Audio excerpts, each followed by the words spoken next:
Salam sejahtera, saya Jalina Binti Gambar, pelajar SEM 3 Geomatika College Keningau, Sabah.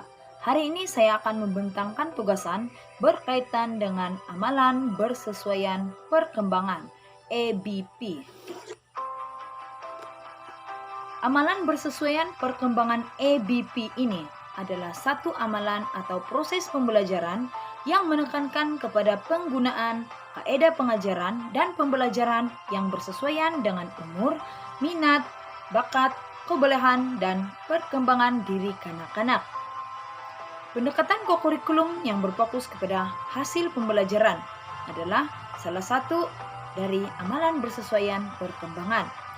Istilah ABP, amalan bersesuaian perkembangan ini pertama kali digunakan oleh National Association for the Education of Young Children pada tahun 1987 yang bermatlamat untuk meningkatkan pembangunan holistik kanak-kanak yang berumur dari lahir hingga 8 tahun. Seterusnya, ia juga bermatlamat untuk memberi perhatian kepada kualiti pendidikan dan pembangunan. Terdapat amalan bersesuaian bagi kanak-kanak yang berumur 3 hingga 4 tahun di dalam penjagaan. Yang pertama ialah kesesuaian umur. Pengetahuan tentang pelbagai ciri perkembangan anak pada tahap usia ini akan dapat memberi rangka kerja kepada guru. Di dalam kesesuaian umur, memberi pengetahuan tentang aktiviti yang sesuai, bahan yang digunakan, interaksi sosial yang sesuai, cara pengajaran yang selamat, dan cara mendidik. Ini adalah di antara kelebihan jika pendidik itu mengetahui umur kanak-kanak yang akan diajar.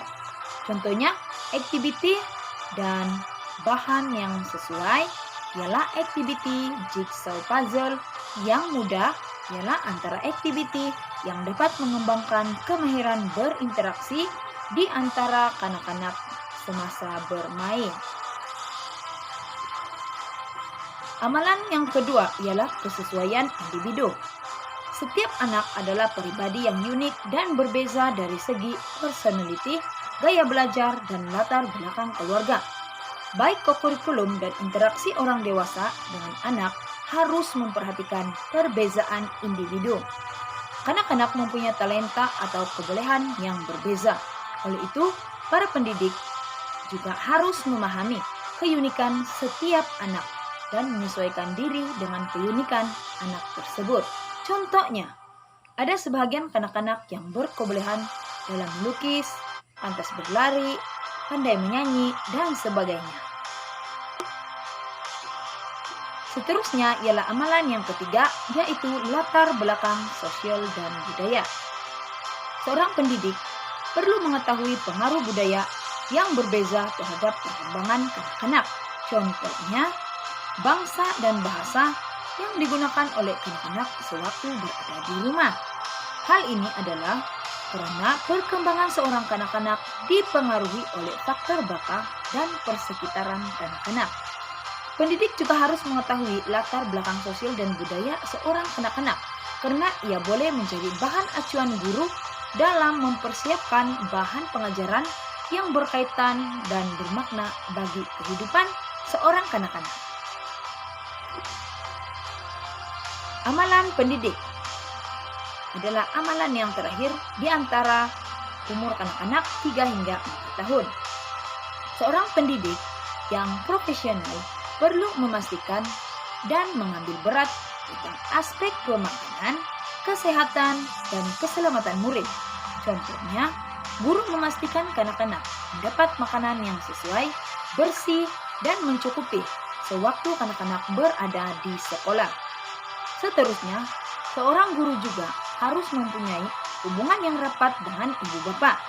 Hal ini bertujuan agar mudah untuk guru memantau prestasi murid dari segi keperluan pembelajaran, pencapaian akademik, dan kesehatan murid sewaktu berada di sekolah.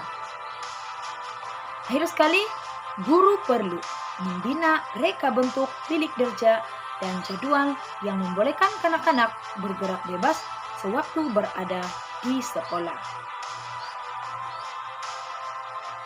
Kesimpulannya, amalan bersesuaian perkembangan EBP ini penting untuk membantu perkembangan kanak-kanak dari aspek domain. Perkembangan dan pembelajaran kanak-kanak berlaku secara berurutan dan berterusan. Amalan bersesuaian EBP ini juga memberikan pengalaman yang baik dan sesuai mengikut umur, kebolehan, minat, dan bakat seorang kanak-kanak. Ia dianggap sebagai kompetensi profesional yang diperlukan oleh guru di sekolah pendidikan awal kanak-kanak. Selain itu, ia dapat meningkatkan kualitas dalam pengajaran dan pembelajaran. Akhir sekali, EBP ini dapat membina profesional dalam profesi perguruan. Sampai di sini saja dapat saya kongsikan berkaitan dengan amalan bersesuaian perkembangan EBP.